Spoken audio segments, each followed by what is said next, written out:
It's real people, real convo. I'm Peter Bailey. Now back in Miami from hitting the road with Big Sean, I invited our Rocsi Diaz to share NiteCap on Biscayne Bay.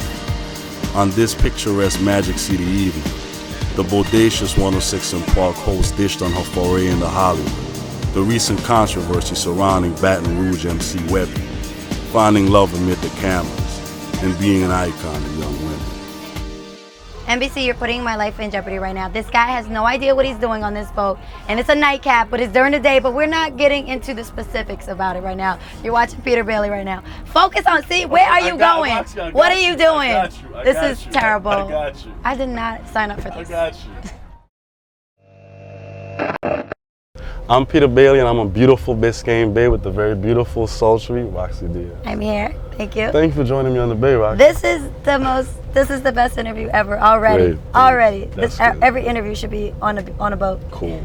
So you're here in Miami celebrating your birthday. Yes. You spent a lot of time in Miami. Why Miami? You know, I've always been a beach water girl. I need sun and fun, and this is the closest thing I could get to, unless I'm going to the islands. So Miami is a quick trip from New York. It's fun, and my best friend lives here too, so it's kind of really easy. Flash forward to BET, millions of people watch you every week. Essentially, you're one of the gatekeepers of the culture. How has that road been, basically being the voice of so many young folks in urban culture? I'm just so glad to be part of such a great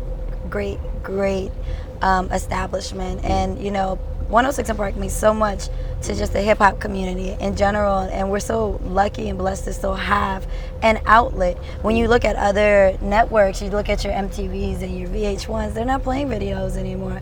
And I always laugh at artists who break their necks to go to different networks when they don't even play their videos, and we play the videos still. And we're like one of the very few, if only the only countdown show that's really left in entertainment right now. Rocsi, you're kind of expanding outside of the vein of just 106 & Park. Yes. You have a new movie coming up. How did that come about? Well, I have actually 3 different projects that are coming out in 2012. Wow. I finally got my acting career on.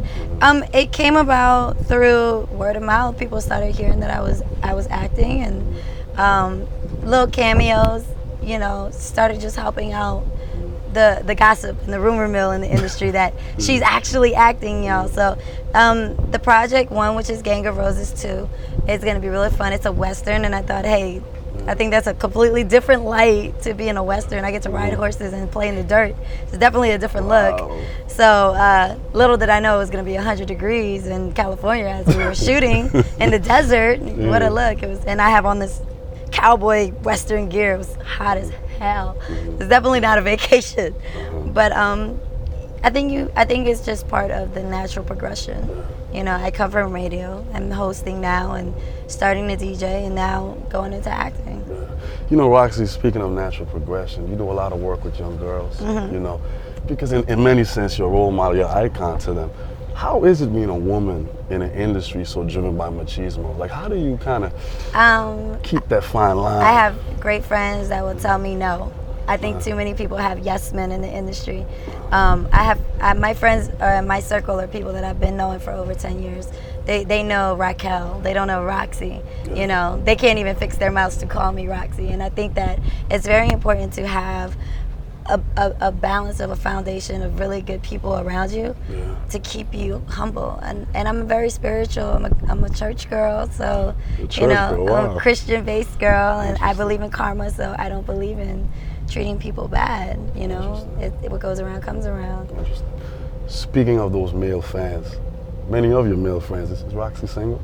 Rocsi is single. I am single. I'm focused. I think it's unfair to, and don't get me wrong, like I date, like I'll go on a date or something like that, and I've tried the boyfriend thing, and it's just really, really hard to be able to give somebody time that you can't even give yourself. So I think I'm still learning how to balance everything. It takes somebody really understanding to be able to deal with the rumors, deal with the people you surround yourself. I mean, look at you. You're a great-looking guy. You know, any guy would be jealous if I have a boyfriend. He'd be like, I know, what is he doing on a boat? So you're on a boat with a sexy guy? This? What's going on? Like, you know, so it takes somebody that's very, very secure to be able to date any woman in the industry. Exactly. Interesting.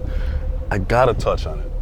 the recent issue with BET and Webbie. What exactly happened? It's really sad that it was taken to the extreme, not to the extreme, excuse me, but it was the way it was looked upon, and it's like, oh, you know, he was banned, and I think that any light, you have sisters, cousins, aunts, your mother, I love her, you know, love her to death. and any light that a woman feels that she was disrespected, and I have thick skin, I don't, you know what I'm saying, but when you're at your job and somebody sexually harasses you in a manner that is very vulgar and disgusting, you know, I have no shame of sticking up for myself and telling you that you're improper right now. I'm at work, we're in a set, there's children around us, you know, you're really out of line right now. And I think that people should more so applaud a woman sticking up for herself and the people around her for sticking up for herself than allowing that kind of behavior to happen. And I think that we allow that behavior to happen too much in our society, and we don't put light on people being inappropriate. And it's okay, ladies, to speak up and say, no, I don't like to be spoken to in that manner, you know. And I respect myself, and I respect others, and I treated him with, I was a fan. I still am a fan because I'm from New Orleans, I'm from Louisiana, he's from Baton Rouge.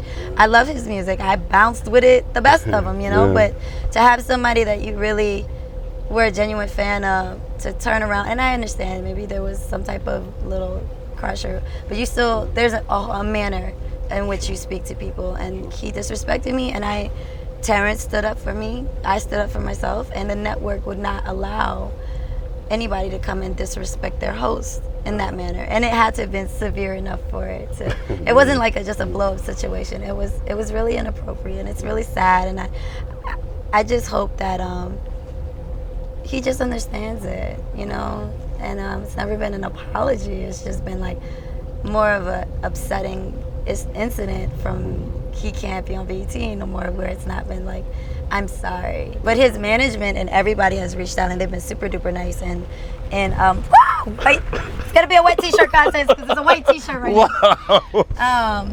But his management and everybody have been super duper nice, and they reached out to me and they apologized. And I think that they've had problems with him before.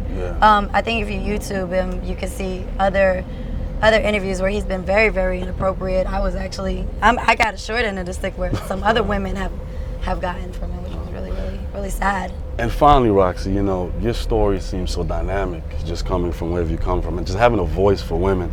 You talked about possibly wanting to pen your life story. Yeah, well, not pen my life but have story. Someone... It's more like a conversation or an interview with my younger self. Wow. I have a lot of young women who come up to me and they ask me, how did I get over? You know, my main thing was I was anorexic when I was in school, when I was in high school, and dealing with a lot of physical self-esteem issues. So, and part of speaking about that, being very open and candid about how I used to starve myself, what I used to do, you know, and then speaking about this industry, and guys, it's not what you see in the magazines or on TV, you know, there's more to it to make that one person look the way they look, you know. And I think it's really important to shed light on that.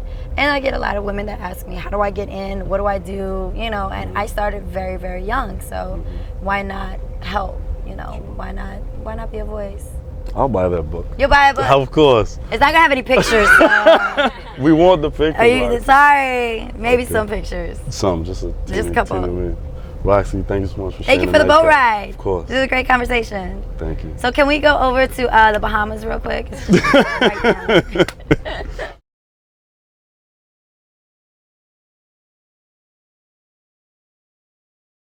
It's real people, real convo.